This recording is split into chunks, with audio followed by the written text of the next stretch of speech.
तो आज का हमारा नया टॉपिक है संत साहित्य में योग। संत साहित्य में योग हम बात करते हैं, कबीरदास जी के बारे में थोड़ा जानते हैं। इनसे रिलेटेड बहुत छोटे छोटे से कुछ एक आधे प्रश्न बनते हैं, नहीं भी बनते हैं। कबीरदास जी के बारे में जानते हैं। कबीरदास जी जो है, इनका जन्म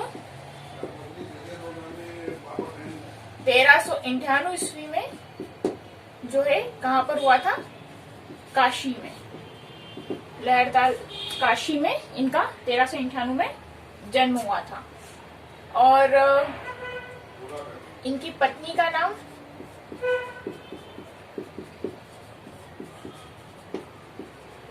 लोई था और पुत्री का नाम कमाल और कमाली था। पुत्र पुत्री का नाम कमाल और कमाली था। पत्नी का नाम इनका लोई था। अब कबीरदास जी जो हैं, इनके गुरु का नाम था रामानंद जी।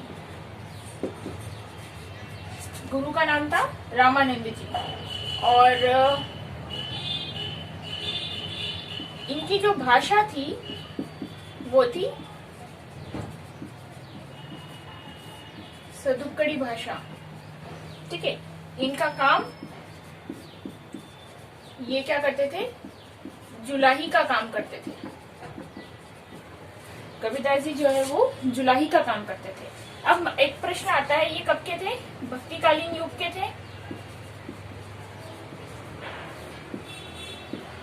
भक्तिकालीन युग के ज्ञानाश्रय शाखा के जो है निर्गुण धारा के कवि थे।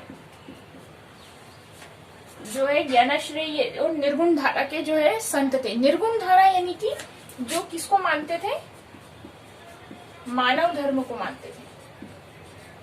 यानी कि वो जो है मंदिर, मस्जिद और रोजा रखना या जाति भेद, वर्ण भेद, संप्रदाय या वेद विचारों के, कर्म कांड के, इनको नहीं मानते थे। मूर्ति पूजा को, इन सबको नहीं मानते थे। इन सबके वो समर्थक बिल्कुल भी नहीं थे।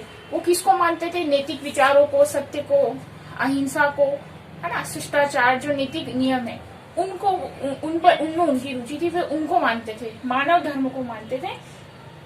इसलिए वो किसके कवि कहे जाते हैं? निर्गुण धारा के कवि। यानी कि वो मूर्ति पूजा और जो भी वेद विचार है इन सबके समर्थक नहीं थे। इन सबको वो नहीं मानते थे। तो ये क्या थे? मानव धर्म के थे। लेकिन एक विशेष बात है कि इनका जो दीक्षा मंत्र था, दीक्षा मंत्र जो था वो क्या था? राम ही था। लेकिन ये उस अर्थ में नहीं था क्योंकि वो मानते नहीं थे।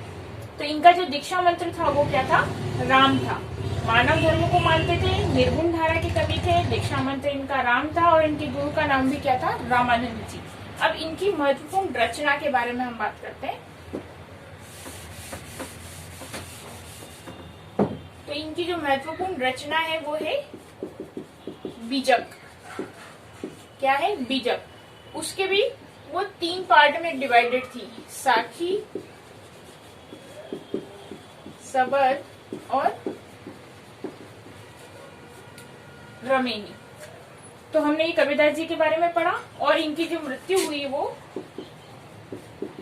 1518 में मगहर में हुई है। तो हमने देखा उनका जन्म, उनकी पत्नी का नाम, पुत्र पुत्री का नाम, उनके गुरु, भाषा उनकी सदुक्कड़ी थी, जुलाई का काम करते थे और वो निर्गुण धारा के कवि थे। भक्तिकालीन युग के मानव धर्म को मानते थे। उनका दीक्षा मंत्र जो था वो राम था। तो ये हमने अभी पढ़ा कबीरदास जी के बारे में।